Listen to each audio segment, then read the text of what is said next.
Rritja e çmimit të energjisë elektrike po sjell vështirësi serioze te bizneset.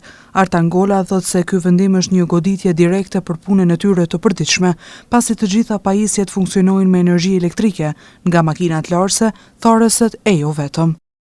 Rryma na prek direkt, ne çdo sa ne kena lidhje me rrymë. A dëshish makina funksionojnë me rrymë, hekat, domethënë itia, është në rrymë, larëset, tharëset, këtë janë me rrymë.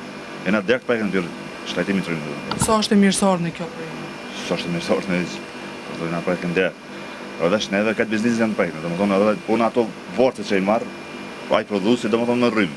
Keset prodhuesi në rrymë. Kjo është zinxhiri, domethënë këtë vjen prek. Me çmime tash e 10 vite çndrojmë njëjtë, por pas këtij vendimi nuk e dim sa mundemi t'i bëjmë ballë, shtoi Gola. Me çmimet që kena ndruar çmimet çfarë ditë kena çmimet e njëjta.